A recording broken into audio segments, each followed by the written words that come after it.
شهر رمضان الذي أنزل فيه القرآن هدى للناس وبينات من الهدى والفرقان فمن شهد منكم الشهر فليصم. الحمد لله والصلاة والسلام على أشرف المرسلين سيدنا محمد وعلى آله وصحبه أجمعين.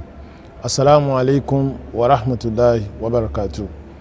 You are welcome to this presentation, this early dawn of the month of Ramadan. My name is Tajudeen Yusuf. Today, we continue from where we stopped yesterday. If you recall, the theme of our presentation has been character as the foundation of the role of character in nation building. The role of character in nation building. And we are looking at what are the rights of leaders in any society. And we assume, or we presume that people will allow the will of Allah to reign supreme in their lives. And that's why we need to first of all examine what are the rights of leadership in Islam. Because the leader represents the entirety of the society and is representing the average person in that society. Kama takunu yuwalla alaykum. The leaders represent the state of the morality of the entire society. If the leaders are people of integrity, of high moral standing, that will have been a summary or a representation of the entire society. Because leaders will not come from the moon.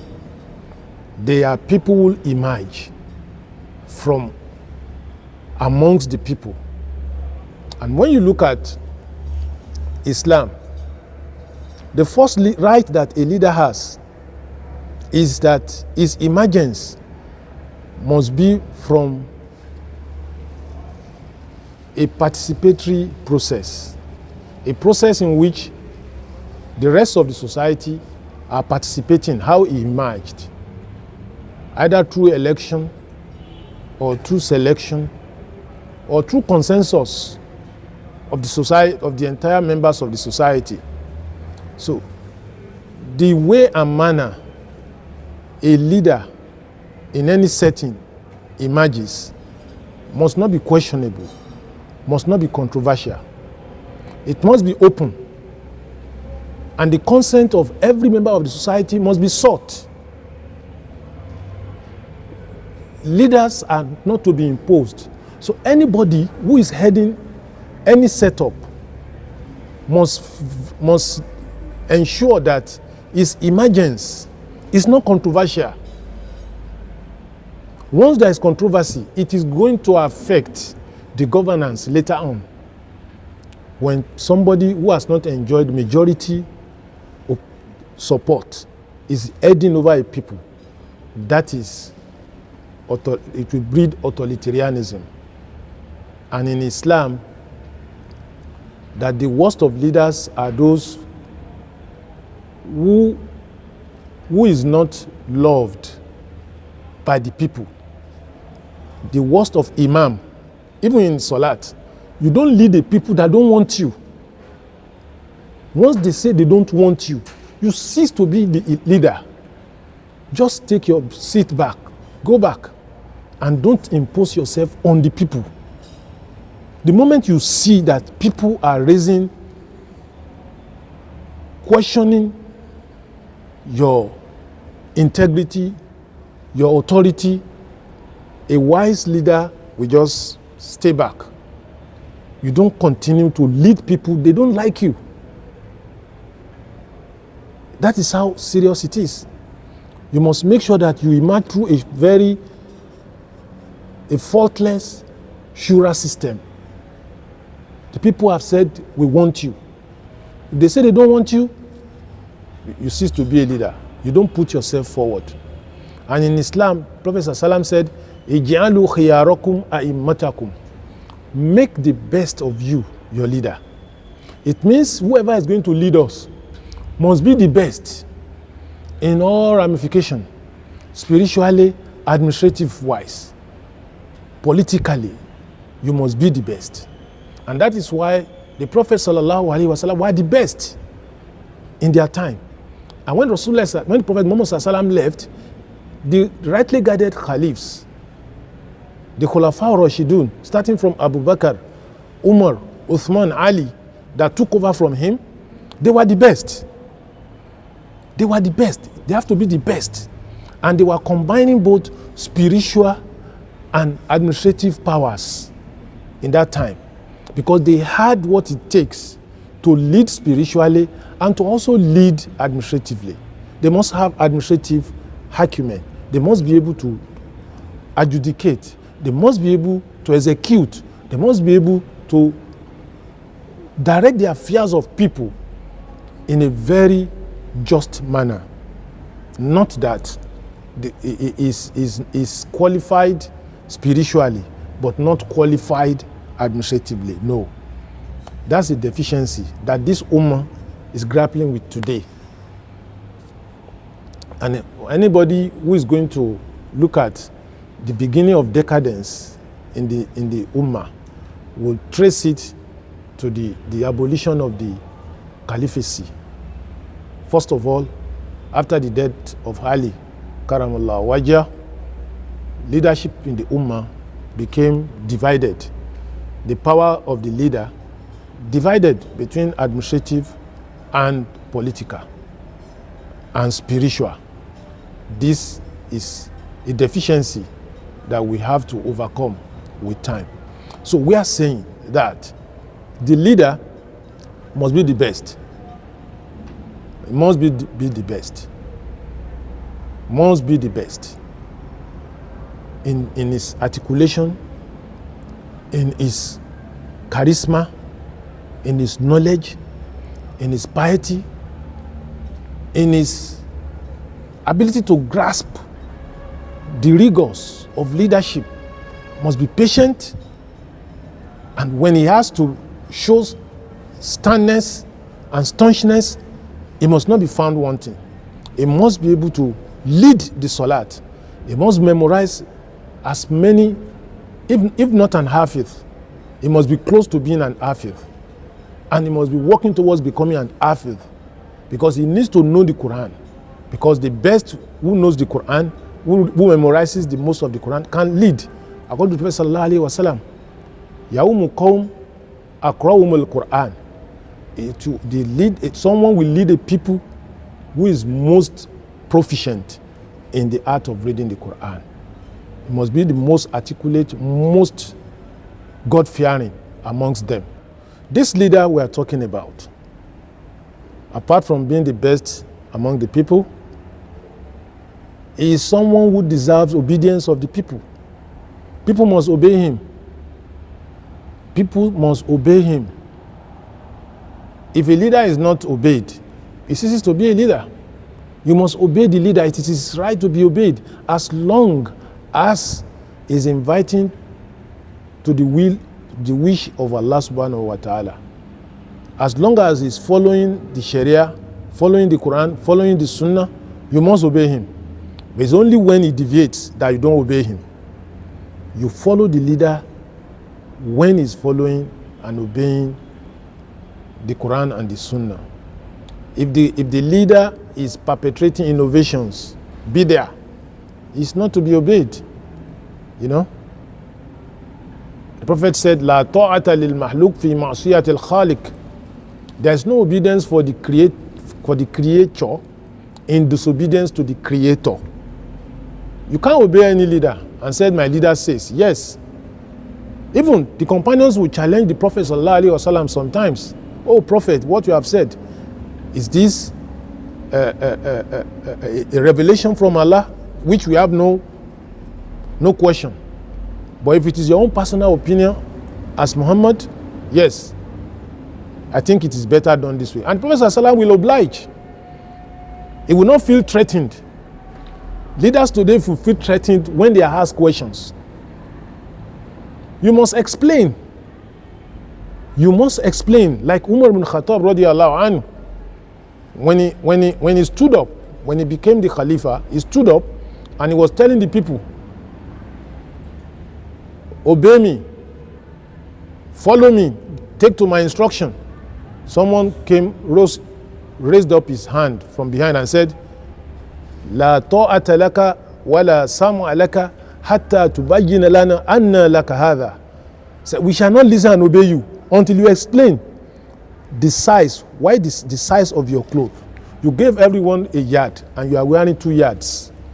The Prophet said, Umar bin Khattab said, where is Abdullah, my son? Explain to them.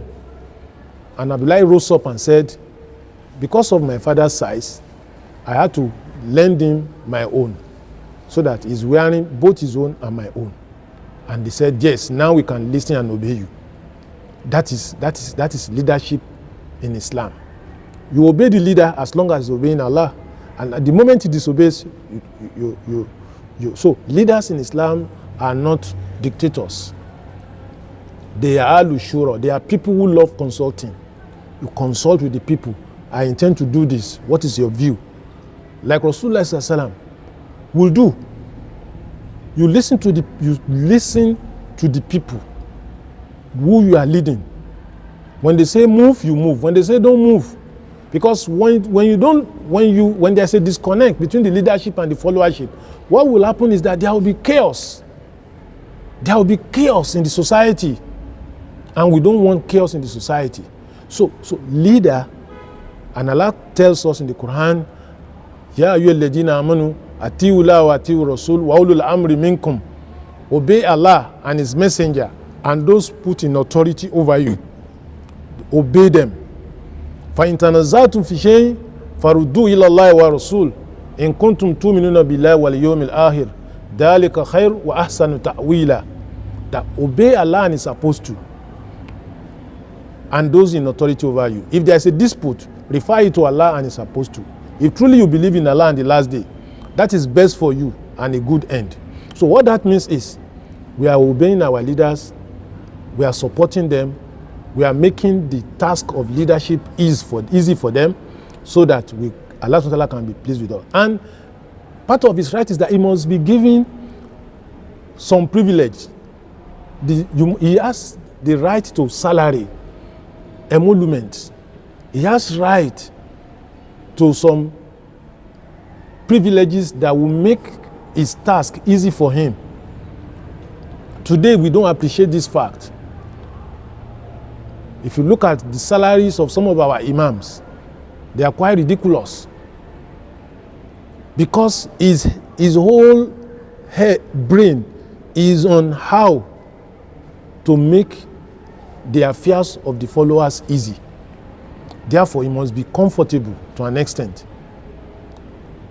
Look at Prophet Yusuf alayhi salatu wasalam. It was said that Yusuf alayhi salatu wasalam, when he was made the head of the treasury, daytime he will be fasting. Most of the time he will be fasting. And they asked Prophet Yusuf alayhi salatu wasalam, that why is it that you are always fasting? After all, you are in control of the treasury of the state. He said, I'm afraid that if I am eating like the rest of the people, I may forget the rights of the ordinary citizens if I'm always eating. So I am bearing the pang of hunger to feel for the ordinary citizen of the state, so that I can be conscious of their rights, so that I would not be negligent or shirk in the responsibility of discharging the rights to them. That was Yusuf alayhi salatu wasalam. Also, when you look at Abu Bakr radiallahu anhu too, Abu Bakr, they brought the wife from the stipend he was receiving. Initially, when he became the Khalifa, he was going to the market to trade, to take care of his family. The moment he became the Khalifa, they said, Khalif, you cannot be going to the market. You must always be around to direct the affairs of the people. And he said, well, if that is it, they said, we shall be paying you some stipend. And they were paying him stipend.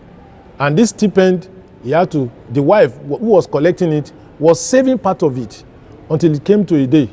The wife brought a very sumptuous dinner or lunch for Abu Bakr radiallahu anhu. And Abu Bakr asked, how come today's food, today's dinner is special? The wife said, it's from what I've been saving from your salary. So that means my salary is more than enough. Okay, that which you have saved extra should be taken back to the treasury of the state. That means my salary is too much. Look at how people treat the Commonwealth. They do not see it as their own personal wealth, but it belongs to the state. And the state comes first as far as they are concerned. Usman bin Affan will wake up at night and he will not wake up his aides. And they ask him, why will you not wake up your aides to fetch you water, to fetch you your stuff for night prayer? He said, they are human beings like me. I wish they should rest so that in daytime they can be stronger to participate in the affairs of the state. This is the leadership in Islam. This is leadership in Islam. And that position must be respected and it must be consulted. In Quran chapter 4 verse 3, you consult them. You consult your leader, seek his opinion, and so that the affairs of both of you can be directed in the right manner. So inshallah, till I come your way again tomorrow to conclude this discussion, may the peace and blessings of Allah continue to abide in every one of us.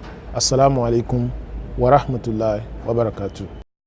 هذا القرآن يوحدنا لطريق الخير يوجهنا الله تعالى أنزله ورسول الله معلمنا هذا القرآن يوحدنا لطريق الخير يوجهنا